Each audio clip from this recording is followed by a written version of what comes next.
देखिए, भाजपा केंद्रीय चुनाव समिति की बैठक जो चल रही थी वो बैठक खत्म हो गई है। राजस्थान के टिकटों पर चर्चा खत्म हो चुकी है। करीब 1 घंटे तक चली है राजस्थान को लेकर ये मंत्रणा और बेहद महत्वपूर्ण ये मंत्रणा रही है। प्रधानमंत्री मोदी की अध्यक्षता में ये बैठक हुई है। ये देखिए तस्वीरें निकलकर सामने आ रही है। बैठक के बाद जो एक एक कर जो दिग्गज निकलकर सामने आए हैं और तस्वीरें आपको दिखा रहे हैं। राजस्थान की लगभग ऐसी जानकारी मिल रही है भीतर से कि लगभग 70 सीटों के नामों पर मोहर लगी है।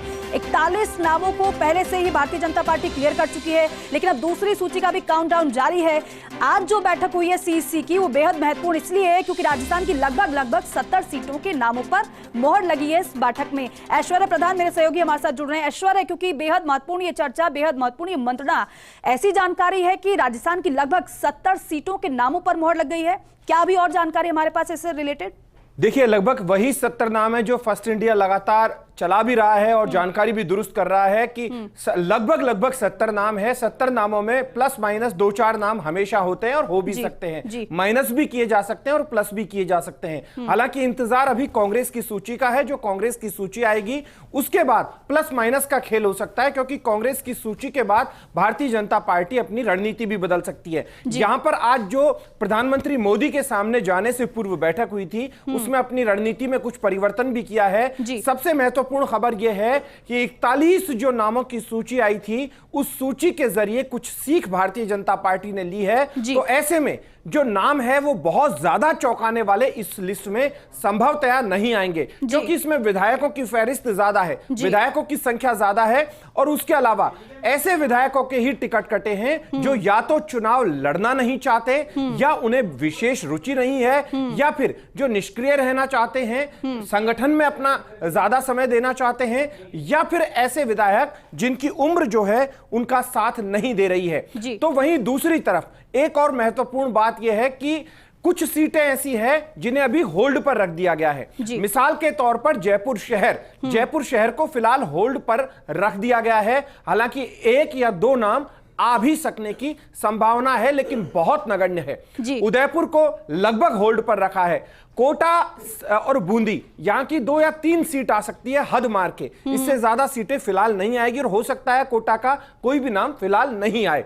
उसके अलावा पूरी लिस्ट को अगर देखते हैं तो संभाग सारे छू लिए हैं। इस वक्त की सबसे बड़ी खबर यह है कि जो चर्चा हुई है उसमें सभी संभागों को छू लिया गया है। सभी संभागों के नाम यहां पर शामिल कर दिए गए हैं और यहां पर कुछ विधायक ऐसे हैं, 3 से 4 विधायक ऐसे थे जिनको लेकर लगातार चर्चाएं थी कि शायद इनके टिकट कट जाएं। 1-2 विधायक तो जयपुर के पास की सीटों के ऐसे हैं, जयपुर के पास के संभागों के, जिनकी दिल की धड़कनें लगातार बढ़ी हुई थी, लेकिन उन्हें कल रात को आश्वस्त किया गया था कि आप थोड़ा सब्र रखिए, क्योंकि उनका अल्टरनेट नहीं मिल रहा था। वहीं एक और जानकारी इस लिस्ट से पहले जो बैठक हुई थी वहां पर आई कि कुछ नाम ऐसे भी आ गए थे चर्चाओं में जो या तो पदाधिकारी हैं या फिर ऐसे पदों पर है, निकाय के महत्वपूर्ण पदों पर, मेयर, डिप्टी मेयर, जिला प्रमुख या फिर प्रधान, इस तरीके के जो पदों पर है उनके ऑप्शन ढूंढे गए हैं। मिसाल के तौर पर कोई है तो उससे बेटर अगर कोई मिल रहा है तो उसको ज्यादा मौका देने की संभावना है, क्योंकि दलील दी गई कि जिसको पहले दे दिया गया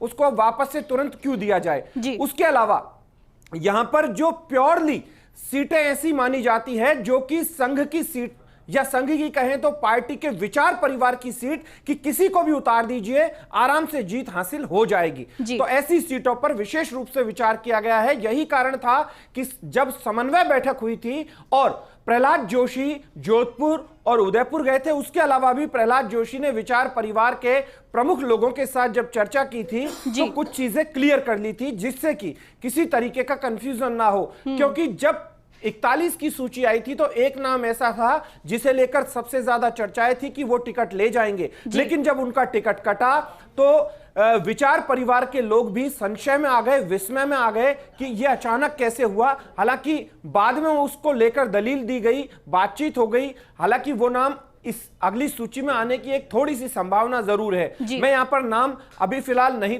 लेना उचित नहीं समझूंगा कि अगर एक एक नाम को अगर हम लेंगे तो संभवतया चीजें जो है वो बाहर निकलना शुरू थोड़ी देर बाद करें तो ज्यादा ठीक रहेगा, क्योंकि अगर एक एक नाम को बाहर निकालेंगे तो चीजें उलझती चली जाएंगी फिलहाल। क्योंकि फिलहाल इस वक्त की सबसे बड़ी खबर है कि जो ये तमाम नाम है 70 के आसपास के नाम, इन 70 के आसपास के नामों में प्रयोग जो है वो कम किए गए हैं। पिछली बार प्रयोग ज्यादा किए गए थे। इन नामों में प्रहलाद जोशी का जो मशवरा है वो भी ज्यादा चला है। इन नामों से पहले एक टीम लगातार ऐसी घूम रही थी। ठीक है ऐश्वर्या, क्योंकि लगभग 70 सीटों के नामों पर मोहर लगी है, ऐसी जानकारी आप दे रहे हैं। लेकिन दिल्ली से दिल्ली न्यूज एडिटर अदिति नागर भी हमारे साथ जुड़ रहे हैं। अदिति, इस बैठक को लेकर जानकारी तो तमाम निकलकर सामने आ रही है, लेकिन आपके पास और क्या जानकारी है इस बैठक को लेकर? क्या वाकई में लगभग 70 सीटों के नामों पर मोहर लगी है?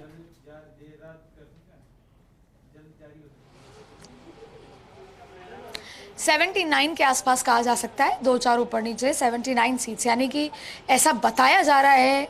वैसे तो ये कहा गया था कि सीसी आखिरी होगी, लेकिन अभी भी कुछ सीटों पर चर्चा बाकी है। देखिए, लगभग 1 घंटे की ये बैठक चली है। इससे पहले 1.5 घंटे मध्य प्रदेश की चली है। अभी हम भारतीय जनता पार्टी कार्यालय में मौजूद है। वसुंधरा राजे रवाना हो चुकी हैं, कैलाश चौधरी रवाना हो चुके हैं, गजेंद्र सिंह शेखावत यहाँ पर मौजूद हैं, लेकिन इसके अलावा राजेंद्र राठौड़ हुए तमाम जो नेता हैं वो यहाँ से रवाना हो चुके हैं। इससे पहले में कभी प्रहलाद जोशी जी के आवास पे, कभी जेपी नड्डा जी के आवास पे बहुत ज़्यादा कोर कमेटी की बैठक हुई, जिसमें सिटिंग एमएलएस पर चर्चा हुई। लेकिन आपको बता दें कि ये जो तमाम चर्चाएं हुई हैं, इसमें 79 लगभग ये आंकड़ा बताया जा रहा है, जिसको अप्रूव कर दिया गया है। और इसकी लिस्ट कभी भी आ जाएगी, जिसमें से 60 तो जो है, मैं आपको दिखाना चाहूंगी तस्वीरों में। गजेंद्र सिंह शेखावत भी पत्रकारों से बात करते हुए, हालांकि हमने उनसे तमाम सवाल पूछने की कोशिश की, क्या कुछ हुआ जो हम नहीं बताया, उन्होंने घुमा दिया। हमने ये भी पूछा कि सांसदों में कौन चुनाव लड़ रहा है, हमने ये भी पूछने की कोशिश की कि क्या अब कोई नया चौंकाने वाली कोई बात यहाँ पर निकल कर आ सकती है, क्योंकि पिछली बार की लिस्ट में सांसदों को कर भी चौंकाने वाली तमाम चीजें निकल कर आई थी। ऐसे में लेकिन फिलहाल शायद ऊपर से आदेश है कि कुछ भी बोलना नहीं है। वो जो लिस्ट है उसके आने के बाद ही शायद तमाम लोग बात करेंगे। लेकिन आपको बता दें कि आज तो नहीं, लेकिन कल से लेकर 24 तारीख के बीच में एक लिस्ट आएगी, जिसमें ज्यादातर सिटिंग एमएलएज आपको दिखेंगे। अब इसको थोड़ा सा डिकोड करते हैं जी। 69 सिटिंग एमएलएज हैं, लगभग 10 सीटों को होल्ड किया गया है, जिस पर ग्राउंड सर्वे चलेगा और उसके बाद उस पर तय होगा। उसके अलावा यानी कि आपने 59 सीट्स तो सिटिंग एमएलए, और उसके अलावा लगभग 20 और सीटों पर आज चर्चा हुई है। टोटल 79 जो सीट्स हैं उन पर चर्चा हो चुकी है और मोहर लग चुकी है इस बैठक में। क्योंकि 1 ही घंटा लगा इतनी सारी सीट, क्योंकि इससे पहले प्रहलाद जोशी जी के आवास पे या तमाम जो जेपी नड्डा जी के आवास पे जयपुर में अलग अलग स्तर पर डिटेल्ड बैठकें हो चुकी थी। एक खास बात ये थी कि कनकमल कटारा हुए या रामचरण वोरा हुए, और इनके अलावा तो तमाम जो नेता हैं उनको बुलाया गया था, कुछ सांसदों को बुलाया गया। तो सवाल ये उठ रहा था कि इनको क्यों बुलाया, क्या किसी सांसद को भी उतारा जाएगा? फिलहाल केवल यही जानकारी निकल रही है कि 79 सीटों को आज क्लियर कर दिया गया है। अब बाकी सीटों के लिए भी अभी एक चर्चा का दौर होगा। अब ये देखना होगा कि क्या वो कोर ग्रुप में होता है, और फिर क्योंकि राष्ट्रीय अध्यक्ष के अप्रूवल से वो लिस्ट आ सकती है, तो क्या फिर वो राष्ट्रीय अध्यक्ष निकालेंगे या फिर उसके अलावा एक और सीसी की, क्योंकि अब चुनाव प्रचार का जो दौर है वो उस आखिरी के 30 दिनों के दौर में है, जहां पर भारतीय जनता पार्टी का जो सबसे महत्वपूर्ण ग्राउंड का काम है वो यही होता है कि अब वो चुनाव प्रचार में ताबड़तोड़ रैलियां करें। योगी आदित्यनाथ, नितिन गडकरी, राजनाथ सिंह, जाहिर तौर पे जो फेस है, जो जिनके नेतृत्व में नरेंद्र मोदी, अमित शाह से लेकर जो तमाम नेता हैं जिनका इम्पैक्ट जाति के हिसाब से, जिनका एक चेहरे के इम्पैक्ट से, तो उन तमाम लोगों को राजस्थान में भेजा जाए। उत्तर प्रदेश बड़े दूसरे राज्य नेताओं को, हेमंत विश्व शर्मा को भेजा जाए, जिससे कि चुनाव में वो माहौल बने। भारतीय जनता पार्टी जानी भी जाती है, स्टेप बाय स्टेप उसे काम होते हैं, पन्ना प्रमुख को लेकर किस तरीके से काम करना है। लेकिन फिलहाल अभी की यही जानकारी है कि 79 नाम, अब आप अगर समझे तो 41 और 79 तो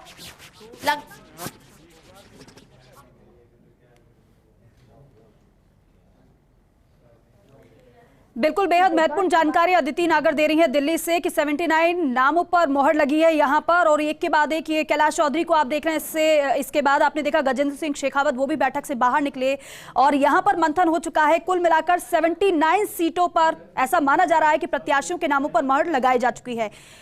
अदिति नागर दिल्ली से हमारे साथ हमारे सहयोगी लगातार बनी हुई हैं, जानकारी वो हमें दे रही हैं।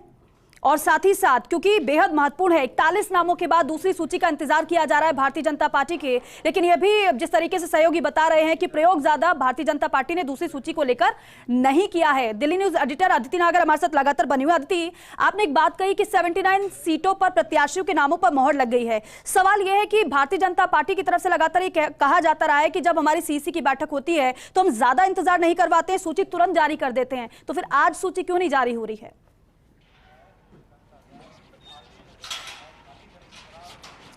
देखिए, तो पहली बार में भी जब सीईसी की बैठक हुई उसके 2 दिन बाद सूची जारी की गई थी, तो तब भी इंतजार किया गया था और तब भी वो फ्लेवर और एलिमेंट एमपीज का था। ऐसा नहीं सोचा गया था। नरेंद्र खीचड़ और किरोड़ी लाल मीणा ये 2 ही सांसद हैं जो चाहते थे टिकट लड़ना चुनाव, लेकिन बाकी में आपने और भी सरप्राइज एलिमेंट देखे। तो ये कहना कि टिकट फाइनल होने के बाद ज्यादा इंतजार नहीं कराया जाता, ये शायद सही नहीं होगा। भारतीय जनता पार्टी हर बार अलग तरीके से रिएक्ट करती है। ऐसे में आज तो ये सूची जारी नहीं हो रही क्योंकि सूची टाइप होना, उसको प्रूफ रीड होना, अलग अलग जगह से अप्रूव होना, वो बहुत सारा काम है। तो अगर होगी अर्लीस्ट भी तो वो कल दोपहर तक होगी, कल शाम के 4 बजे तक होगी। लेकिन आपको बता दें कि अलग अलग तरीके के आंकड़े आ रहे हैं, पर लगभग 79 to 84 के बीच में ये सीट्स जो हैं वो लॉक कर दी गई हैं। तो अदिति, क्या ये जो 79 और 84 के बीच में आप बता रहे हैं कि सीट लॉक कर दी गई है, तो हम ये मानकर चले कि दूसरी सूची आएगी तो यही लगभग आंकड़ा होगा, या फिर आंकड़ा इससे कम हो सकता है? कुछ सीटें ऐसी भी रह गई हो जो विचारणीय हो, जिस पर मंथन बाकी रह गया हो?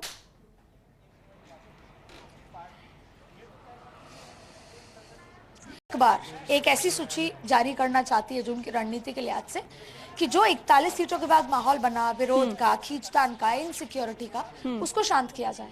तो जो एक सूची आएगी ये नहीं कहा जा सकता कि सारे के सारे नाम आ जाए। वो एक ऐसी सूची 50-60 नामों की आ सकती है जिसमें ये मैसेज जाए कि पार्टी एक है, पुराने विधायकों को शामिल किया जा रहा है, सबका साथ सबका विकास के साथ सरकार बनाने की कोशिश की जा रही है। इसलिए ये कहना, लेकिन ये बात तय है कि जो इस बार की सूची आएगी उसमें वो नजारा देखने को नहीं मिलेगा जो पहली सूची में देखने को मिला था। इस बार ज्यादातर सिटिंग एमएलएस के नाम आपको दिखेंगे। इस बार कोई ऐसे जो कंसेंसस वाले नाम आपको देखने को मिलेंगे, या वो सीटें मिलेंगी जहां पर 2 बार से भाजपा हार रही है, तो वहां पर कोई एक प्रत्याशी को उतार दिया गया है जिसमें ज्यादा हो हल्ला नहीं होगा। इसलिए एक सूची छोटी आएगी। अब इसके बाद की रणनीति ये है, अब भारतीय जनता पार्टी 24 का इंतजार करेगी, 24 तारीख का। अगली सूची 24 तारीख के बाद आने वाली है, इसलिए क्योंकि कांग्रेस किसको उतारती है, कांग्रेस की रणनीति क्या है, कांग्रेस क्या प्लान कर रही है। और दरअसल अलायंस को लेकर भी एक यहाँ पर दोनों ही पार्टियां देखना चाहती हैं कि आरएलपी ये कहा जा रहा है कि आरएलपी पर्दे के पीछे कांग्रेस के साथ संपर्क में है। ये भी माना जा रहा है कि सीपीएम के साथ अलायंस हो सकता है, आरएलडी के साथ कांग्रेस का अलायंस है, और सभी निर्दलीय जिन्होंने सरकार बचाई, तमाम चीजें, बसपा के तो सारे आ ही गए थे, उनको टिकट दी जा रही है। तो कांग्रेस का अलायंस किस किस के साथ है? क्योंकि इस बार कांग्रेस सीपीएम के लिए क्या सीट छोड़ देगी, इस बार नहीं लड़ेगी क्योंकि उन्होंने साथ दिया था। इसके अलावा बीटीपी के साथ क्या है, बीटीए जो अब हो गया है। तो बीजेपी एक ये भी देखना चाहती है कि अलायंस के तौर पे कांग्रेस कैसे चुनाव लड़ रही है। तो अपनी अपनी सेफ सीट जो निश्चित है, जिस पे कंसेंसस है, उनको तो अनाउंस कर दिया जाएगा। लेकिन वो सीट जिसमें सामने वाले की रणनीति क्या है, क्या चाल होगी, उसके बाद देखा जाएगा कि किस तरीके से आगे प्रत्याशियों को आगे करना है, एंड टाइम पे कोई बदलना है। अब आप देखिए एग्जाम्पल के तौर पर कांग्रेस ने आमेर सीट पर इंतजार कर रही है, प्रशांत शर्मा को चुनाव में उतारना है, लेकिन वो इंतजार कर रही है कि क्या जो पूर्व में प्रदेश अध्यक्ष थे भाजपा के, वही चुनाव लड़ेंगे सतीश पूनिया, तब तो वो प्रशांत शर्मा को उतारेंगे। लेकिन अगर सतीश पूनिया सीट बदलते हैं, जिसकी बार बार चर्चा होती है कि वो चोमू जा सकते हैं, जोटवाड़ा जा सकते हैं, तमाम ऐसी चर्चाएं होती हैं। तो जोटवाड़ा से तो अब नाम अनाउंस हो चुका है भाजपा का, इसलिए अब वो बात खत्म हो गई। लेकिन पहले इस बात की चर्चाएं थी कि वो सीट बदल सकते हैं, तमाम चीजें। तो ऐसे में अब कांग्रेस इंतजार कर रही है कि पहले भाजपा अपने पत्ते खोले। तो तमाम ऐसी बातें हैं जिस पर कुछ सीटें कुछ ऐसे हुए जिस पे ये देखा जा रहा है कि सामने वाले, और फर्ज कीजिए कि पहली सूची में ऐसे नाम होंगे जैसे भरतपुर डीग से तय है कि विश्वेंद्र सिंह को चुनाव लड़ाना है कांग्रेस, तो पहली सूची में ऐसे नाम आ सकते हैं जो बहुत ऑब्वियस है। सचिन पायलट हो सकते हैं, अशोक गहलोत हो सकते हैं, सीपी जोशी हो सकते हैं, गोविंद सिंह डोटासरा हो सकते हैं। वैसी भारतीय जनता पार्टी भी अपने जो ये 59 जिन पर तय है जिनको चुनाव लड़ाना, सिटिंग एमएलएस को जी, उनमें से कुछ नामों को कर देगी, जिससे ये समझ आए कि वो जो हाहाकार मचा, जो विरोध हुआ, जिसकी वजह से अभी भी जिसकी वो आग शांत नहीं हुई है, उसको शांत करना है। एक मैसेज की रणनीति है। 200 सीट की विधानसभाएं हैं, अभी तो काफी कुछ होना बाकी है एंड तक। और जो सबसे रिस्क वाली चीजें होती हैं, कांग्रेस ने उसके लिए रणनीति तय की है आखिरी में अनाउंस करने की। कई बार ऐसा होता है कि नॉमिनेशन भरने की आखिरी तारीख है, आखिरी दिन है, और आप लिस्ट अनाउंस करते हैं, जिससे विवाद ज्यादा ना हो, खींचतान ज्यादा ना हो, विरोध ज्यादा ना हो। तो कई बार ऐसी रणनीति होती है। तो जल्दी टिकट अनाउंस करने की भी एक रणनीति है, जिससे आप कॉन्फिडेंट नजर आओ, और कुछ कंट्रोवर्शियल सीटों पे लास्ट में टिकट अनाउंस होती है, जिससे विरोध कम हो। तो तमाम ऐसी रणनीति के साथ, लेकिन फिलहाल आपको बता दें कि अभी की बैठक लगभग 1 घंटा 10 मिनट चली है। 9 बजे ये बैठक शुरू हुई, 10:10 पे ये बैठक खत्म हो गई। तमाम नेता यहाँ से जा चुके हैं। अब तेलंगाना की बैठक चल रही है, 1.5 घंटा मध्य प्रदेश की बैठक रही है। ऐसे में लगभग कहा जा रहा है 80 से 85 नामों पर, स्पेसिफिकली अलग अलग आंकड़े। एक नेता से 79 आया, तो एक नेता कह रहे हैं कि लगभग 84 हो गए जी। तो अगर लगभग यही आंकड़ा आसपास है, अब इसमें कितनी सूची फाइनल होती है, लेकिन ये मान के चलिए कि अब भारतीय जनता पार्टी अपनी दूसरी सूची अनाउंस करने के लिए तैयार है। ठीक है, भारतीय जनता पार्टी अपनी दूसरी सूची जारी करने के लिए तैयार है। ऐश्वर्य प्रधान भी मेरे सहयोगी हमारे साथ लगातार बने हुए हैं। ऐश्वर्य, क्योंकि एक बात का जिक्र आपने किया कि दूसरी सूची की बात करें तो भारतीय जनता पार्टी ज्यादा प्रयोग करने के मूड में नहीं नजर आ रही है, लेकिन भारतीय जनता पार्टी को प्रयोग करने के लिए ही जाना जाता है। अगर यहां पर बीजेपी प्रयोग नहीं कर रही है तो इसके पीछे आपको क्या रणनीति समझ में आ रही है? क्या नाराजगी मोल लेने के मूड में नहीं है भाजपा, या फिर कोई ऑप्शन नहीं है मजबूत? यही वजह है कि प्रयोग करना नहीं यहां पर मुनासिब समझ रही है बीजेपी। पहले आ चुकी है 41 के बाद 79 मान लीजिए, 75 मान लीजिए, प्लस माइनस मान लीजिए, 70 में 5 बढ़ा दिए, 10 बढ़ा दिए, कोई ज्यादा फर्क नहीं पड़ जाता। अदिति जैसा बता रही थी कि 84 तक भी सूची जा सकती है, लेकिन उसके बाद प्रयोग की एक और संभावना है।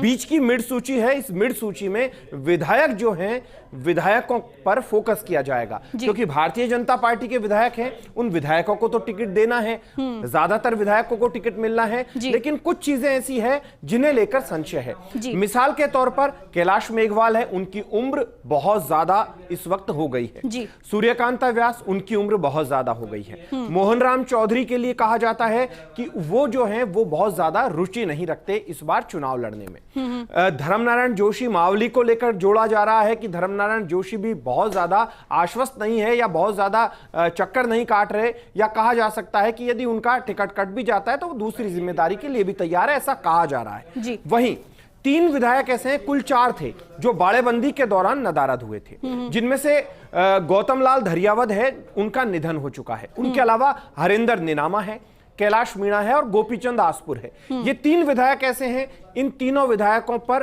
पुनर्विचार जैसी संभावना है, क्योंकि उस वक्त सदन में रहना जरूरी था और सदन में ना रहकर वो वहां से गायब थे। हालांकि कारण दूसरे गिनाए गए, लेकिन यह भी गौर किया जाएगा कि वो किसके करीबी रहे या किससे संपर्क में रहे, टिकट किसने दिलाया। इस तरीके की चीजें सियासत में जब आपस में बैठते तो होती है।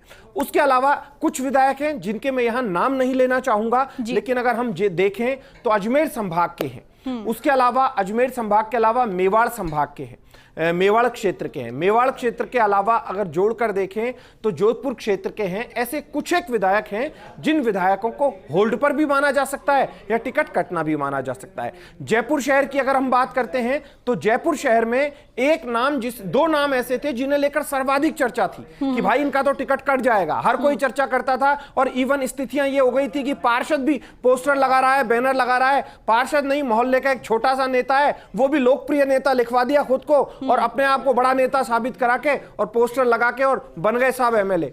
लेकिन अब उनकी भी उम्मीद नहीं है, क्योंकि वो 2 सीटें हैं, उन दोनों सीटों पर विचार किया गया है, जिनमें से एक के लिए थोड़ी रिस्क है और दूसरे एमएलए साहब हैं उनको फिलहाल ठंडे छींटे दिए गए हैं, एक उम्मीद उनके लिए बरकरार है। लेकिन स्थितियां ऐसी हो गई है, जयपुर शहर में कई सीटों की स्थिति देखी गई कि कोई भी अपना एक पोस्टर लगाता है और बन चले एमएलए। पार्टी में 4 दिन काम धाम करने लगे और पार्टी में संगठन के काम में जुड़े। संगठन में काम में जुड़ने के साथ ही पार्टी ने अचानक 4 दायित्व दे दिए। एक कार्यकर्ता तो ऐसे थे, उन्होंने जयपुर शहर में बड़े बड़े पोस्टर लगा डाले और पोस्टर लगा के ये साहब आ गए, अग्रवाल साहब या फलाना शर्मा जो भी है एज यूजुअल।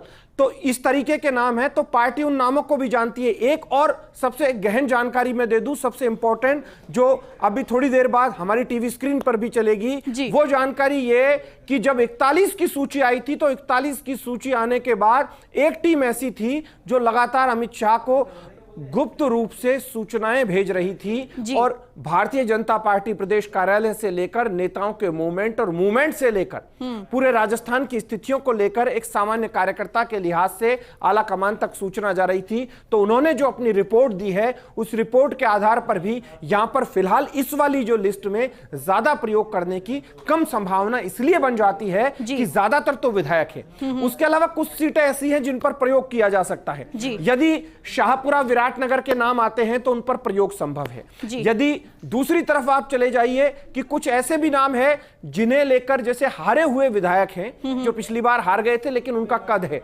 उस क्षेत्र में कद है, तो उनको भी मौका दिया जा सकता है। यहां पर एक चीज और कंसीडर की गई है जिसका मैं जिक्र करूंगा कि दूसरे राज्यों में जहां चुनाव होते थे या संगठन जिन्हें जिम्मेदारी देता था, उन नेताओं को भी यहां पर तवज्जो दी गई है जो लगातार संगठन में एक्टिव रहे। हार गए कोई बात नहीं, लेकिन संगठन में एक्टिव रहे। भरतपुर से एक चौंकाने वाला नाम आ सकता है जिससे लेकर आज चर्चा की गई है, क्योंकि उस नाम को लेकर लगातार चर्चा थी कि भाई ये नाम तो सांगानेर से आएगा, लेकिन अब उस नाम की भरतपुर से सर्वाधिक चर्चा चल निकली है। ऐसे ही नदबई में जो पुराना नाम था, उस नाम की जगह एक नया नाम लिया जा सकता है और चौंकाने वाला नाम नदबई में आ सकता है और कामा में फिर से एक प्रयोग किया जा सकता है।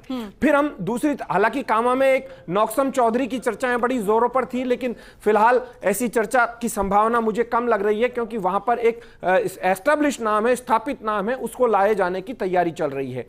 हालांकि इससे पहले पूर्व विधायक को लेकर भी चर्चाएं थी। इन चीजों को अगर हटा दें तो यहां पर इस पूरी सूची में अगर जो अब सूची आएगी उसमें 2 सांसदों की संभावना नजर फिर से आती है। जिस तरीके से चर्चाएं चल रही है कि सांसद फिर से आ सकते हैं, तो 2 सांसद फिर से आने की एक संभावना है। फिर उसके बाद अगली जो सूची आएगी इसके बाद की, उसमें प्रयोगों की संभावनाएं ज्यादा दिखाई देती है। यहां पर एक चीज और नजर आती है, इस पूरी लिस्ट को खंगाल कर देखते हैं तो अब गुलाबचंद कटारिया चूंकि उदयपुर के दिग्गज थे, पूरे संभाग को संभालते थे, अब वो राज्यपाल बन गए हैं, संवैधानिक दायित्व है, तो ऐसे में गुलाबचंद कटारिया के बेहद करीबी जो हैं, या उनसे या फिर गुलाबचंद कटारिया के बेहद करीबी ना भी हो, तो जो मेवाड़ की जिन्हें नॉलेज है, मेवाड़ से बागड़ की, उनसे भी संवाद किया गया है और विचार परिवार से संवाद किया गया है, तो वहां पर ऐसे नाम भी आ सकते हैं। उसके अलावा यहां पर अगर पूरे वागड़ और मेवाड़ की बात देखते हैं तो गुलाबचंद कटारिया के अलावा वसुंधरा राजे हैं, सीपी जोशी हैं, थोड़े इनको भी अच्छी खासी जानकारी है, तो यहां पर भी कुछ नाम जो हैं वो प्रयोग के तौर पर लाए जा सकते हैं। कुछ विधायकों को लेकर कहा जा रहा था कि होल्ड पर रख दिया गया है, जैसे राजपूत दिग्गज है 2, जिनमें से एक पार्टी में बड़े संगठन में बड़े पद पर रहे हैं, तो उन्हें लेकर चर्चाएं थी कि साहब इनका टिकट होल्ड पर रख दिया या कट गया है, लेकिन ऐसा फिलहाल नजर नहीं आता है। फिलहाल वो अब उनका नाम टॉप पर चल रहा है। ऐसे ही एक और राजपूत एमएलए हैं जो कि जोधपुर संभाग से आते हैं, वरिष्ठ हैं, उन्हें लेकर चर्चा थी कि भाई उन्हें होल्ड पर रख दिया गया है। फिलहाल मुझे नहीं लगता कि इस लिस्ट में उन्हें होल्ड पर रखा गया होगा। उनके अलावा एक और विधायक है, उन विधायक का टिकट खतरे में पड़ सकता है, जो विधायक पिछले दिनों एक भारतीय जनता पार्टी में काफी चर्चाओं में रहे थे और उसके बाद उस वक्त जब सतीश पूनिया प्रदेश अध्यक्ष थे और चंद्रशेखर संगठन महामंत्री, तो वो सफाई देने भी आए थे, दलील देने आए थे कि मेरा इसमें कोई दोष नहीं है, मेरी गलती नहीं है, इस तरीके का एक प्रकरण था, प्रकरण को लेकर। तो इस तरीके से जो लिस्ट आने वाली है, इस लिस्ट में हाँ अगर हम कुछ नामों की अगर बात करें तो साफ तौर पर उनका हम नाम ले सकते हैं, जैसे आमेर से सतीश पूनिया है, रामलाल शर्मा है जो चौमू से है, हालांकि चर्चा सर्वाधिक निर्मल कुमावत की है, दूसरे लोग भी हो तो इनकार नहीं किया जा सकता, या फिर राजेंद्र राठौड़ है चूरू या तारानगर, एक दोनों में से एक सीट आएगी। तो इस तरीके की बातें हैं, तो नॉर्मल चीजें हैं, ये सीटें हैं, इनको लेकर तो अमूमन हर आदमी एक आश्वस्त है कि इन्हें दिया जाएगा। लेकिन हम अगर चलते हैं झालावाड़ और बारां, तो झालावाड़ और बारां में कई सीटें ऐसी हैं जिन्हें लेकर लगातार चर्चाओं का दौर है, क्योंकि पिछले 4 साल में बारां झालावाड़ में कुछ लीडर ऐसे एक्टिव किए गए या हो गए या फिर लगातार एक्टिव थे, जो भी कारण है कि वो लीडर भी अब दांव ठोकने लगे थे। लेकिन वहां पर वसुंधरा राजे अच्छी तरीके से जानती है कि सीट उन्हें जिताकर लानी है, तो वसुंधरा राजे ने वहां पर जो अपने नाम थे उन नामों को लेकर यहां पर सहमति की खबर बिल्कुल है। ऐश्वर्या, क्योंकि तमाम नाम आप गिना रहे हैं, हालांकि दूसरी सूची को हम चर्चा कर रहे हैं लेकर, क्योंकि यहां पर आपने बताया कि ज्यादा प्रयोग करने के मूड में भारतीय जनता पार्टी नहीं है, लेकिन जब तीसरी सूची आएगी तो वहां पर प्रयोग नजर आ सकता है। लेकिन कहां पर कौन कौन सी सीटों पर प्रयोग नजर आएगा, ये देखने वाली बात होगी। बहरहाल सेकंड सूची कब तक आती है, इसका इंतजार हर किसी को है। बहुत शुक्रिया आपका ऐश्वर्या, चर्चा के लिए, तमाम जानकारी दर्शकों तक पहुंचाने के लिए। दिल्ली न्यूज एडिटर अदिति नागर भी हमारे साथ जुड़ी हुई थी। अदिति, आपका भी बहुत बहुत शुक्रिया अपडेट के लिए।